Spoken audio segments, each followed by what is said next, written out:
Fiona Apple's Cosmonauts begins with a stern warning. Your face ignites a fuse to my patience. Not your words, your actions, your tone, your failings, but your face ignites the fuse. Whatever you do is gonna be wrong. I love this opening for capturing how it's possible to be unbelievably pissed off at someone for no rational reason at all. It can even be someone you love, but in this moment, the simple fact of their face-to-face presence becomes intolerable. The fuse is burning down, the explosion inevitable, and you don't even really know why. All you know is that, in her words, whatever they do is going to be wrong. There's no time to interrupt the detonation. Fiona is a master of surprise, and the last line of this quatrain is the real winner in this respect. Be good to me before you're gone. It delivers a feeling of formal closure at the same time that it delivers a twist. Be good to me before you're gone. It's a great example of Fiona's understated flair and attitude that nonetheless is telling against the singer, as she selfishly insists on being treated well despite the fact that she will blow up in her lover's face no matter what he does. But as often happens in Fiona's music, the ironic turn of phrase also implies a deep moral sentiment. The idea that the ticking timer, the certain annihilation we are all headed for, far from rendering everything meaningless, is what makes good action worthwhile. Fiona's lyrical personae are always keenly aware that everything has an expiration date. The intimate interpersonal dramas staged by her songs always take place against this cosmic background, the void of meaninglessness that threatens to swallow up everything. Her willingness to look through death is what makes the immediate concerns of her songs feel so pressingly alive. In Ladies, she writes a kind of romantic last will and testament. When he leaves me, please be my guest.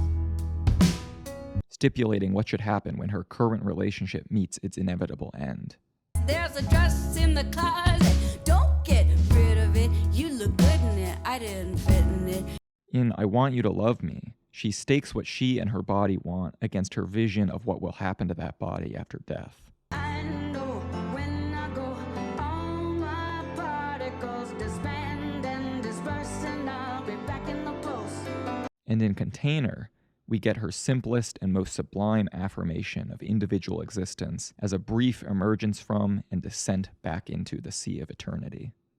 I have only one thing to do, and that's be the wave that I am and then sink back into the ocean. This farsightedness, the expansive vision she's always working with and against, is what makes the moment-to-moment moral outrage and erotic frustration in her music so urgent and powerful. That frustration and outrage, in turn, comes from the compelling, moving, and absurdly self-aware perfectionism I pointed out in Cosmonauts, setting unattainable standards for herself and others and getting upset when they aren't met. When I was feeding on the need for you to know me, devastated at the weight you felt below me. Far from finding her lyrical personae petty or ridiculous as a result, I find them inspiring. Fiona has always exhibited a deep-rooted doubleness in her music. On the one hand, she declares herself to be a truth-teller in a world of liars.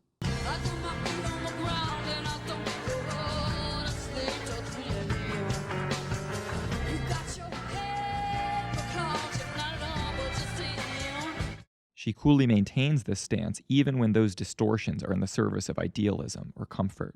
Never is a promise, and you can't afford to lie. On the other hand, she craves and insists upon the realization of all her most high-flown hopes and aspirations in art, in life, in love. In Paper Bag, she chooses erotic and spiritual starvation, Hunger hurts, but starving works when it costs too much to love. holding out for an ideal perfection that she fully knows is impossible, after observing the deflation of the descending dove, an image of the Holy Spirit full of fire and ultimate meaning, into the trash scrap of an empty paper bag. In A Mistake, she waxes sublimely ironic when she sings about the paradoxical art of making a well-made mistake.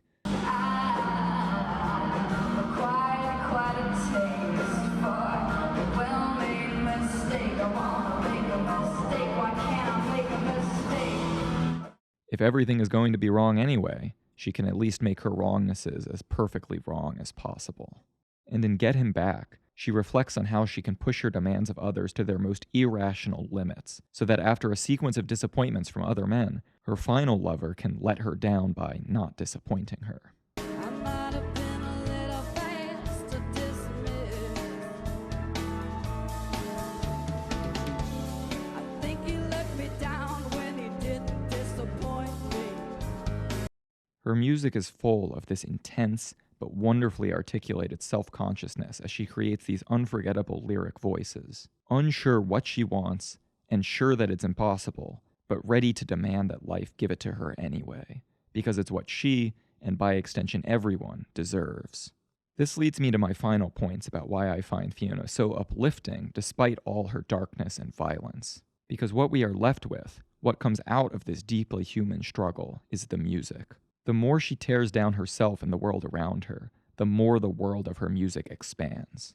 The more she tears down Fiona Apple the person, the more she builds up Fiona Apple the artist. Oh, mister, wait until you see